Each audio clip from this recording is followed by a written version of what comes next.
লাউ খটাখট লাউ খটাখট। এক নদীর ধারে ছোট্ট গ্রামে থাকতো এক বুড়ি, নাম তার কুজো বুড়ি।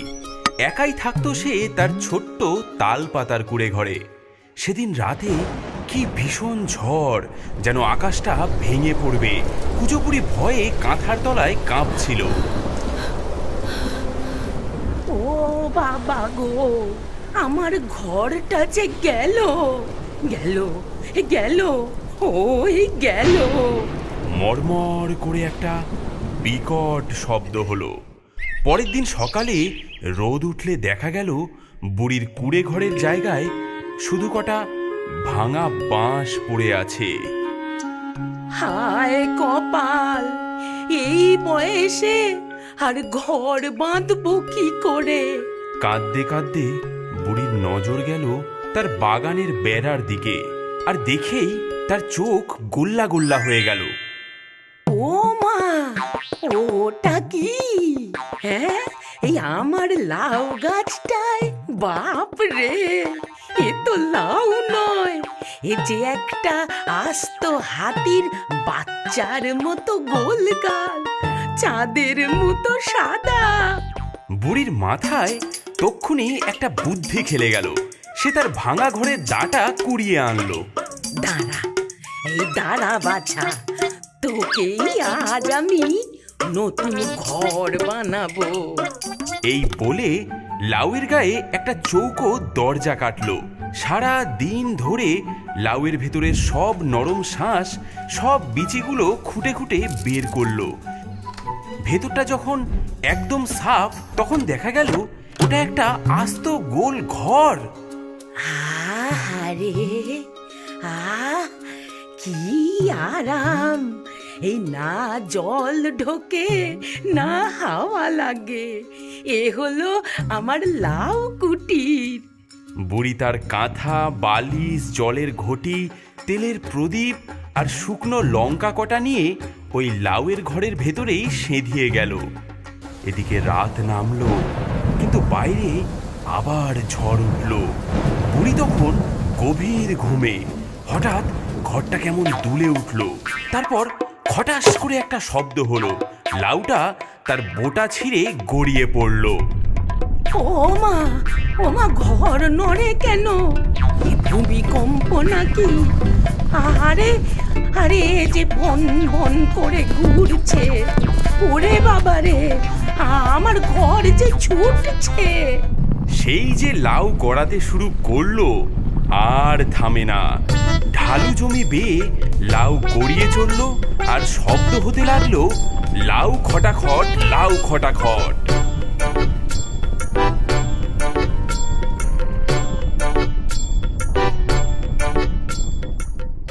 গড়াতে গড়াতে লাউটা থামলো এক গভীর জঙ্গলের মাঝে। বুড়ি হাঁপাতে হাঁপাতে দরজার ফুটো দিয়ে উঁকি মারল। আর ঠিক তখনই এক শেয়াল পণ্ডিতের সাথে তার চোখাচোখি হলো। বাহ, সকাল সকাল এমন তাজা লাউ! আহা, ভেতরে কেমন বুড়ি মানুষের গন্ধ পাচ্ছি যে! আজ যে ভোজটা একেবারে জমে যাবে। আহা! শেয়ালটা লাউয়ের সামনে এসে পথ আগলে দাঁড়ালো। এই যে, ও লাউ, তোমার ভেতরে কে গো? কুজো বুড়ি ভাবল একে ভয় দেখালে তবেই কাজ হবে। সে গলার স্বরটা খুব মোটা করে ভেতর থেকে গেয়ে উঠল। লাউ খটাখট, লাউ খটাখট, ভেতরে আছি আমি বাঘের জ্যাঠা। শেয়াল খাই খাই হাতির মাথা। কাঁচা খাবি না ঝলসিয়ে খাবি? বল শেয়াল, কোন দিকে যাবি? শেয়াল তো বাঘের জ্যাঠা কথাটা শুনেই ভয়ে কাঁটা, কিন্তু সে ছিল বড্ড চালাক। বাঘের জ্যাঠা? কই, গলাটা তো বুড়ি বুড়ি লাগছে। তুমি কি আমাকে বোকা বানাচ্ছ নাকি? জ্যাঠামশাই, একটু মুখটা দেখাও তো। কুজো বুড়ি বুঝল এ শেয়াল সহজে ছাড়বে না। সে আরো গলা মোটা করে বলল, সকালে খেলাম একটা হাতি, দুপুরে খেলাম ভাল্লুক সাথী, তুই তো শেয়াল, পুঁটি মাছের মতো। তোকে খেয়ে আমার পেট ভরবে কত? হ্যাঁ, হ্যাঁ বাপরে, এ তো রাক্ষস, জ্যাঠা নয়, এ যে সাক্ষাৎ রাক্ষস। আগে আগে ভুল হয়ে গেছে, আমি চললাম চললাম। শেয়াল লেজ গুটিয়ে যেই না পালিয়েছে, বুড়ি হাঁপ ছেড়েছে। অমনি লাউটা আবার গড়াতে শুরু করলো। লাউ খটাখট, লাউ খটাখট। কিছু দূর গিয়েই লাউটা আবার থামলো। এবার এক আসল বাঘের সামনে। হালুম হালুম, এই গোল জিনিসটার ভেতর থেকে মানুষের গন্ধ আসছে যে। শেয়ালটা যে পালালো, সে তো এর ভয়েই। বেরিয়ে আয়, কে আছিস ভেতরে? আজ তোকে দিয়েই রাতের খাবারটা সারবো। হালুম। এদিকে কুজো বুড়ি তো ভয়েই শেষ। এ কি রে বাবা, শেয়ালকে বাঘের ভয়ে দেখিয়ে সত্যি বাঘ ডেকে আনলাম। একে তো ছড়া শুনিয়ে লাভ হবে না। হ্যাঁ, দাঁড়াও, আমার ঝোলায় শুকনো লঙ্কা আছে। বুড়ি তক্ষুনি তার তেলের প্রদীপটা জেলে তার উপর কটা শুকনো লঙ্কা ফেলে দিল। দাউ দাউ করে ঝালের ধোঁয়া বেরোতে লাগলো লাউয়ের ভেতর দিয়ে। বাঘটা যেই না শুকতে গেছে, এ এ কিসের গন্ধ?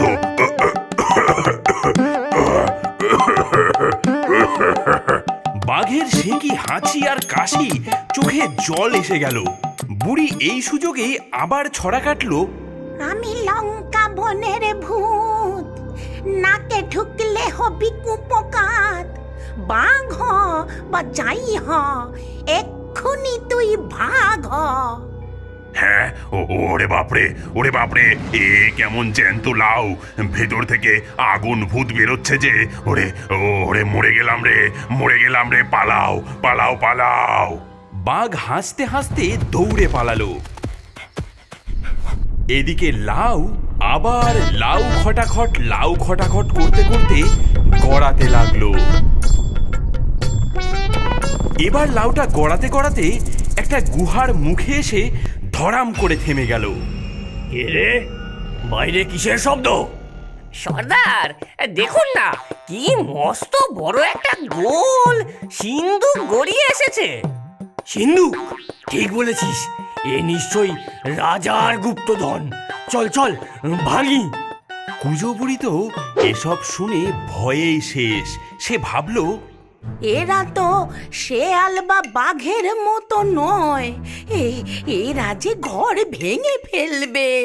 ডাকাতরা যেই না লাউয়ের গায়ে শাবল ঠেকিয়েছে, বুড়ি ভেতর থেকে তার ঘটি দিয়ে লাউয়ের দেওয়ালে জোরে জোরে পেটাতে লাগলো।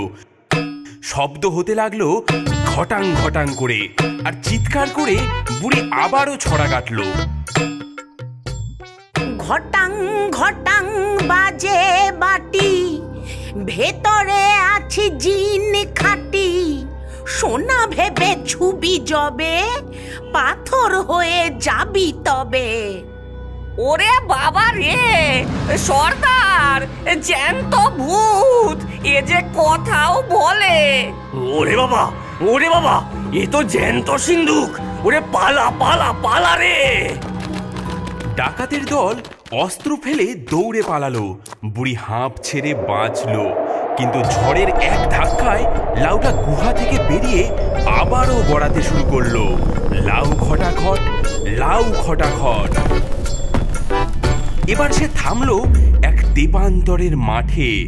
বুড়ির খুব খিদে পেয়েছিল। সে তার ছোট্ট পুটুলি থেকে দুটো বাসি রুটি বের করেছে। এমন সময় কানে এলো কিচিরমিচির শব্দ। সে দেখলো শখানেক চড়ুই পাখি।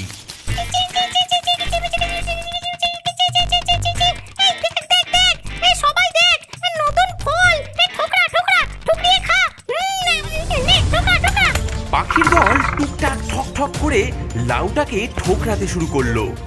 ওরে বাবা, এই পাখিরা যে আমার ঘরটাই ফুটো করে দেবে। বুড়ি দরজার ফুটো দিয়ে মুখ বের করে পাখিদেরকে বলল, ওরে পাখি কিচির মিচির, এটা নয় রে মিষ্টি পনির, ঠোকর দিলেই ভাঙবে ঠোঁট, নইলে পাবি এই মাথায় চোট।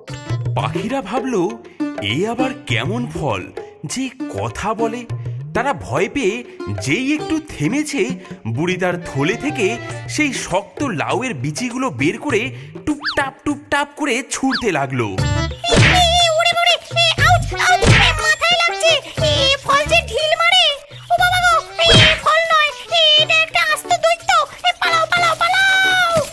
বীজের ঘা খেয়ে সব পাখি ভয়ে উড়ে পালালো। বুড়ির কথা শেষ হতে না হতেই ধপাস করে একটা বিকট শব্দ হলো। লাউটা এক বিশাল নদীতে গিয়ে পড়ে গেল। ও ও মা গো, এবার কি জলেই ডুবলাম নাকি? আরে না তো, এ যে দিব্যি নৌকোর মতো ভাসছে। বাহ বাবা বাবা বা, এ তো শুধু ঘর নয়, এ যে আস্ত একটা লাউ নৌকা। বুড়ি নদীর স্রোতে ভাসতে ভাসতে ভাবলো, এই যাক, আর গড়াবে না। কিন্তু বিপদ কি আর পিছু ছাড়ে? হঠাৎ ঘ্যাস করে একটা শব্দ হলো। বুড়ি উঁকি মেরে দেখলো একটা প্রকাণ্ড কুমির। বাহ, কি মস্ত কচ্ছপ! আজ তো বেশ ভোজটা ভালোই হবে। কুমিরটা তার মাথা দিয়ে লাউটাকে মারলো এক ধাক্কা, ধরা। বুড়ি ভাবলো, এটাকেও বোকা বানাতে হবে। ওরে কুমির, থাম দেখি ভাই, আমায় খেয়ে যে সুখ নাই। আমি হলাম শক্ত খোলা, তার চেয়ে খা এই ডিমের গোলা। কচ্ছপের ডিম? কই কই কই কই, কচ্ছপের ডিম তো আমার খুব প্রিয়। কোথায় কোথায়? এই নে বাপু, খা, দেখ দেখ কি নরম, খেয়ে দেখ বাছা, গরম গরম। এই বলে বুড়ি তার একটা বাসি রুটি জলে ছুঁড়ে মারলো। কুমিরটা হাপুস করে রুটিটা গিলে ফেললো। বাহ বাহ বাহ বাহ বাহ বাহ, কি নরম, কি মিষ্টি! এ ডিম তো আগে খাইনি। দে দে দে দে, তোর সব ডিম দে, তোকে আজ ছাড় দিচ্ছি। শুধু শুধু ডিমগুলো আমাকে দে। ও মা, ওই তুমি খাবে বলে যে সবচেয়ে বড় ডিমটা, হ্যাঁ, এই একদম রাজভোগের মতো যেটা, সেটা যে স্রোতে ভেসে গেল। ওই দেখো, ওই দেখো যাচ্ছে। এই বলে বুড়ি তার দ্বিতীয় রুটিটা গায়ের জোরে নদীর অন্য পাড়ের দিকে ছুঁড়ে মারলো। ওই যে দেখ বড় ডিমটা যায় ভেসে, ঠিক যেন চাঁদ উঠলো হেসে। ওটা খেলে তোর পেট ভরবে। যারে কুমির, জলদি ধর গে। হ্যাঁ, এই সবচেয়ে বড় ডিম, ওটা আমার, ওটা আমার। এই এই এই, দাঁড়া দাঁড়া দাঁড়া, আমি আসছি। কুমির সেই রুটির লোভে সাঁতরে নদীর অন্য পাড়ে চলে গেল, আর বুড়ির লাউ নৌকা স্রোতের টানে ভেসে চলল। ভাসতে ভাসতে লাউটা ওপারে এক সুন্দর বাঁধানো ঘাটে এসে ভিড়ল। বুড়ি ভাবল, যাক, বাঁচা গেল। সে লাউয়ের দরজা খুলে যেই না বাইরে পা দিয়েছে, কে কে ওখানে? মহারাজের বাগানে ঢোকার স্পর্ধা কার? বুড়ি তাকিয়ে দেখলো সে সোজা রাজার বাগানে এসে ঢুকেছে, আর তার লাউটা রাজার সাধের কালো গোলাপের ঝাড়গুলো সব মারিয়ে দুমড়ে মুচড়ে একাকার করে দিয়েছে। কে তুই বুড়ি? আমার 100 মোহরের কালো গোলাপ সব শেষ করে দিলি? আগে রাজা মশাই, আমি ইচ্ছে করে আসিনি। আমার ওই লাউ ঘরটাই। চুপ কর! তোর ওই লাউ ঘর, তোর ওই লাউ সমেত তোকে কাল সকালে নদীর জলে ভাসিয়ে দেওয়া হবে। নিয়ে যাও ওকে।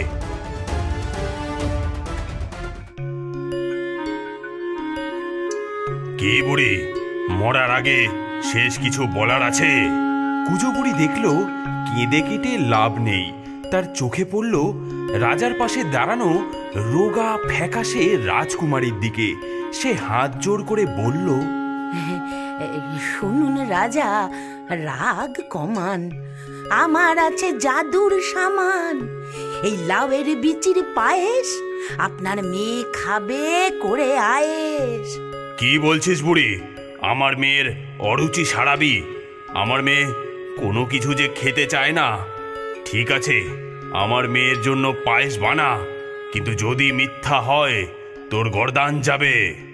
বুড়ি তো পড়ল মহা বিপদে। সে তো সব শ্বাস ফেলেই দিয়েছে। সে তার লাউয়ের কাছে গেল, দেখল লাউয়ের গায়ে যে কটা চকচকে বিচি তখনও লেগেছিল সেগুলো বার করলো। ভগবান, ভগবান রক্ষা করো, রক্ষা করো এই যাত্রায়। সে সেই বিচিগুলো পিষে দুধ আর চিনি দিয়ে সত্যি এক বাটি পায়েস বানিয়ে ফেললো। সে কি পায়েস! তার গন্ধে সারা রাজদরবার ম ম করতে লাগলো। রাজকুমারী সেই গন্ধ শুকে দৌড়ে এলো। কি দারুণ গন্ধ, বাবা আমি খাবো। রাজকুমারী সেই এক বাটি পায়েস এক চুমুকেই খেয়ে ফেললো। আহ কি দারুণ স্বাদ, বাবা আমি আরো খাবো। রাজা তো অবাক। তার মেয়ে যে কিছুই খায় না, সে এক বাটি পায়েস খেয়ে ফেললো। বাহ বাহ, এ তো অমৃত। বুড়ি, তুই তো সামান্য লোক নস, তুই তো জাদুকর। এই না মহারাজ, আমি জাদুকর নই, কিন্তু আমার এই লাউটা জাদুর, আর এই বিচিগুলো জাদু। তোর কি চাই বল। মহারাজ, মহারাজ, আমার ঘর নেই। আপনার বাগানের এক কোণে যদি এই লাউটা নিয়ে থাকতে দেন, এই বিচিগুলো, এগুলো আপনি আপনার বাগানে পুঁতে দিন। আপনার কালো গোলাপের চেয়েও সুন্দর ফুল ফুটবে। 1 বছর কেটে গেল। রাজার বাগান লাউয়ের বিচি থেকে গজানো নতুন নতুন গাছে ভরে গেছে। কোনোটায় ফুটেছে লাল রঙের মিষ্টি কুমড়ো, কোনোটায় সোনালি তরমুজ, কোনোটায় বা বেগুনি রঙের শশা। রাজা কুঁজো বুড়ির জন্য সেই লাউয়ের পাশেই একটা সুন্দর পাথরের ঘর বানিয়ে দিয়েছেন। বুড়ি সেই ঘরে থাকে, আর তার সেই খটাখট লাউয়ের ভেতরে সে এখন গ্রামের বাচ্চাদের বসিয়ে রোজ নতুন নতুন গল্প শোনায়। রাক্ষণালে নামে আধার ক্ষীরের পুতুল গল্প হাজার, ডাইনির হাসি মামদোর ভয়, জঙ্গলেতে কি জানি হয়। গেছো ডাকে আয়ের কাছে, পেছন থেকে কে যেন নাচে, ভয় পেল সব হবে যে ভুল, রহস্য ঘেরা ক্ষীরের পুতুল। কিন্তু আছে বলাই লালু, ওদের বুকে সাহস চালু, ভূতের সাথে